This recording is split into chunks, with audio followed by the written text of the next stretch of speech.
Good morning, everyone. Here I am, Sunday morning, at my in-laws' place, like 120 kilometers away from Kuala Lumpur. A bit cloudy this morning, but one thing for sure, the air over here is very, very fresh in the morning. I mean, obviously, with a lot of greeneries around. So what happened was, yesterday morning, I did a video of my INAV-XL8 quad line of sight flight, and I was supposed to talk about this quad. After that, I mean, talking a bit about the components and whatnot, but I had to go off to attend to something else, and in the afternoon I decided to take this quad out for some FPV flying, because the night before I did some tuning, PID settings and filterings. So I decided to take out the quad for some FPV flying, acro mode, and also tested out the INAV return to home features, and also the auto landing and whatnot. So, and then last night I traveled here. So today, this morning, I just did a bit of flying, FPV flying earlier just now, and now I think I'm just gonna talk a bit about the quad. So like I said, this is my INAV-XL8 7-inch quad. I built this quad I think sometime early last year, but I did not plan out to have this quad as what you're seeing right now. It actually started off at that point of time. I actually had a different quad, a 10-inch quad based on the F450 frame. It was running a 2212 920 kV motors. Still running, I was already running INAV at that point of time. So I think it was early last year. I saw this video of some guy in, I don't know, I can't remember. I think it must be from Russia. I think I saw his video. He built a quad using this frame, the iFlight XL8 frame, and he actually ran the same motors, and 2212 920 kVs with 9-inch props. So since I already have the F450 and I was kind of bored flying the F450, I wanted to do something like what that guy did. So I got the frame, the iFlight XL8 frame. So is the size of this frame. Let me just make a comparison.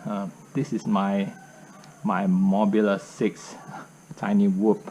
So as you can see, this guy comparatively to my Mobula 6, huge difference.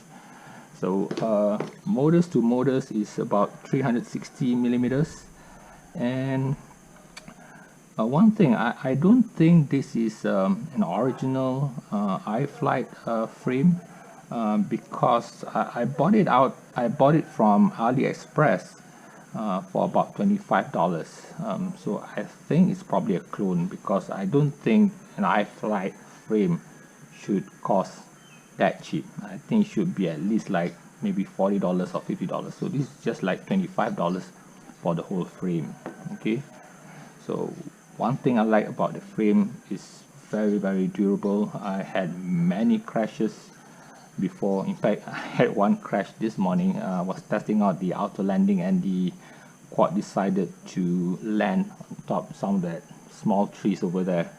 But like I said, I had crashed this quad numerous times. One of the crash that I had sometime in August was pretty bad. You can check out the video in my link. I remembered when I crashed this quad, and I went across the field to where it crashed. I was expecting to see this quad, you know, in pieces, or at least with the arms broken. But yeah, surprisingly, everything was intact. The only thing that was damaged was the props. Okay, so that's the frame. Next, this is the motors. Like I said, I just changed this. Changed it to this Emax Eco 2306 1700 kV motors just 2 months ago. So like I said previously, I was running the 2212 920 kV motors with 9-inch and also the 8-inch props. So but with the 2306 1700 kV motors, I don't think it has enough torque to swing an an 8-inch prop, so it's best to go with the 7-inch. In fact, these motors are actually meant for 6-inch and 5-inch, not 7-inch. But yeah, I mean, for me it looks, it run just fine. And one thing, these motors are, this is also quite cheap. I think I remember, if I'm not mistaken, I bought this for around $44 for the whole 4 motors, so that works out about $11 each. So yeah, that's pretty cheap. Next we have the ESC. So the ESC is actually the iFlight Success 45 amp BL Heli S 4-in-1 ESC.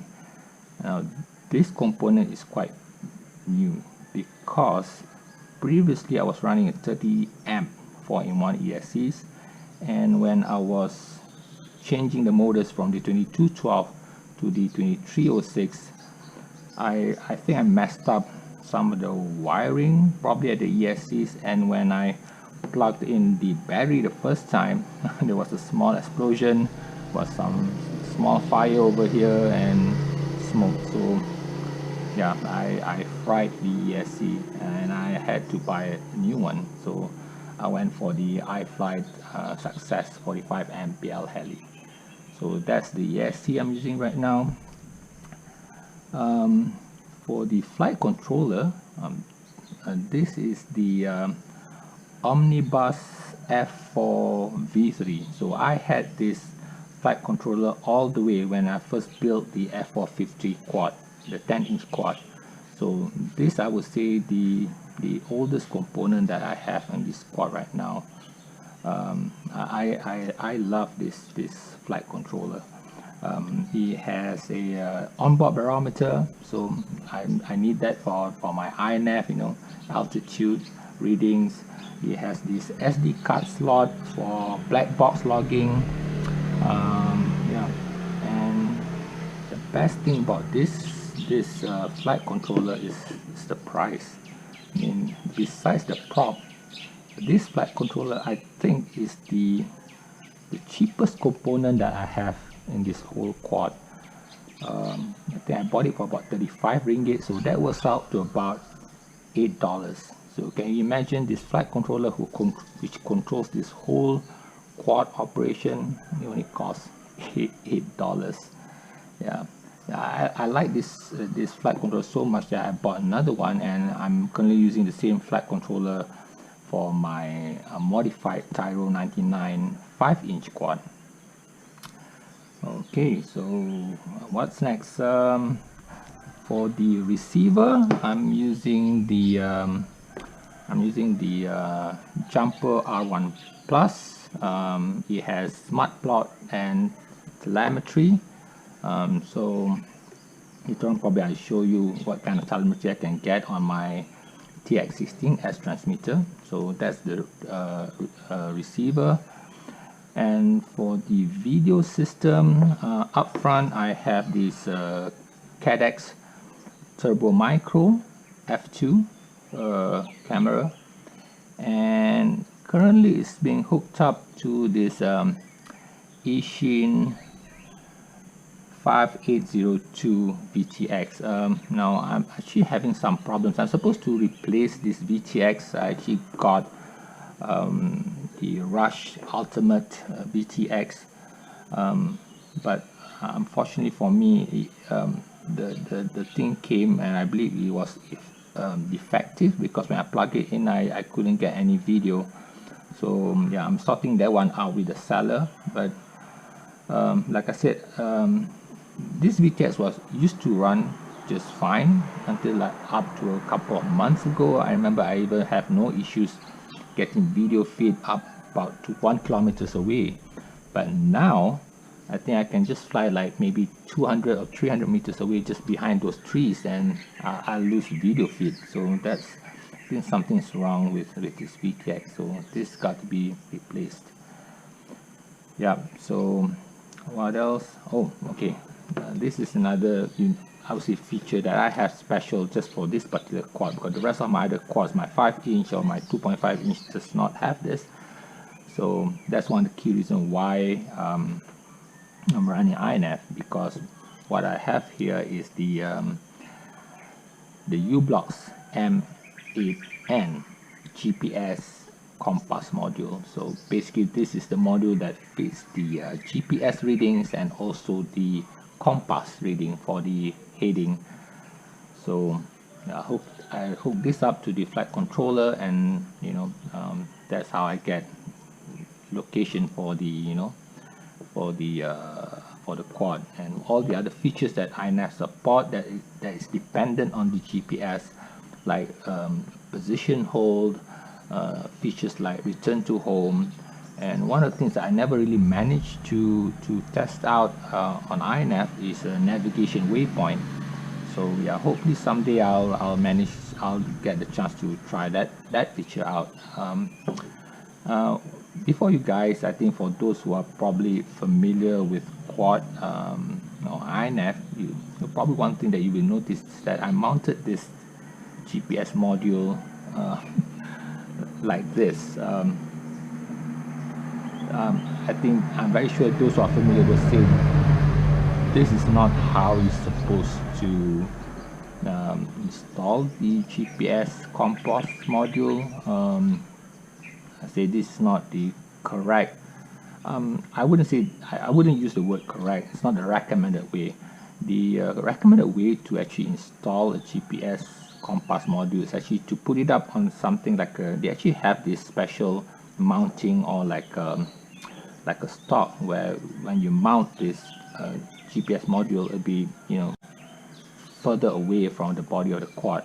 The reason is that all these electronics, all these wires, and even the batteries, they might interfere with the magnetic field, and then it will throw off the readings for the compass. So like I said, this is not the recommended way, but I have my reasons why I mounted this GPS module this way. And if I want to go and talk about this one, why I mounted this way, I think that'll be another topic for another day. Otherwise this video is going to take too long. So what else? Yeah, I have yeah, there's also like 2 LEDs. Let me just try to connect the batteries so you can.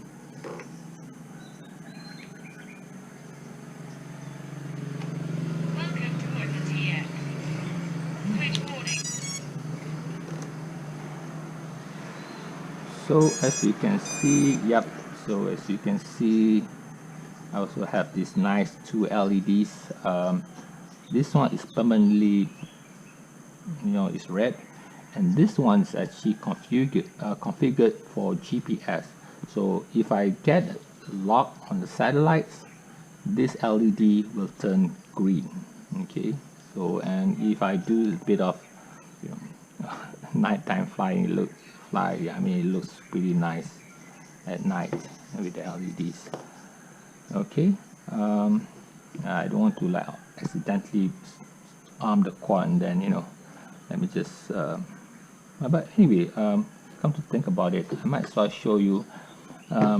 This is the telemetry. I'm not pretty sure whether you can actually see this in my camera right now, but if you're running INAV, you can actually install this INAV telemetry Lua script on compatible transmitters like this TX16S. So as you can see, I will have some telemetry readings coming from the quad, things like the battery voltage, the RSSI, or the strength signal of the signal for controlling the quad. I even have this level thing, and then if I have a lock on satellite, I would see like how many satellites that is it's being locked onto, and also have this nice indicator home direction. Obviously it will not be useful when I'm flying with wearing my goggles, but other than that, yeah, if I'm flying using my FPV models, FPV monitor, this is very, very useful. Yep. Let me just. Receiver still connected. Telemetry. Okay. So other than that, okay. Since this is a 7-inch quad, I can. This is the battery I'm using. I'm supposed to use is the 3,300 milliamp hour 4S LiPo. But let me just take it out over here. Yep, as you can see, so this is the battery. This one I'm supposed to, you know, for this quad, maybe I should be able to take, you know, have like at least 15 minutes or even up to 20 minutes of flight time, depending on you know how hard I'm using throttle. But that is if I'm cruising. But like for all the other, you know, if I'm doing like some acro or tricks and whatnot with the INAV quad, normally I'll go for the smaller 1350 milliamp hour 4S LiPo, because it's a lot lighter. I think if I'm not mistaken, this battery is about 100, slightly less than 150 grams. This one is almost about 300 grams. And I think the weight of the quad, if I'm not mistaken, with this battery, it goes to about 876 grams, even with the GoPro mounted, and it'll be around 740 grams all up with this battery. Okay, so I think, yeah, that's pretty much, that's about it. I'll put up some links for the video of the Echo Echo FPV FPV flying that I did yesterday. I'll also put up a link for the video of the crashes that I had with this quad. Yeah, maybe later on I'll take this little tiny guy out for some flying. I really enjoy. I mean, if you're starting, you know, FPV flying, I do recommend that you start off with something smaller like this Mobula 6. It's a lot of fun flying small quads like this, because you can really go through some gaps. I have lots of fun flying this. I'll also put up maybe a link to the video of this my Mobula 6, you know, flight. This guy is fun. So yeah, that's about it, guys. So thank you very much for watching, and yeah, probably some other time I'll talk about the other quads that I have. Bye.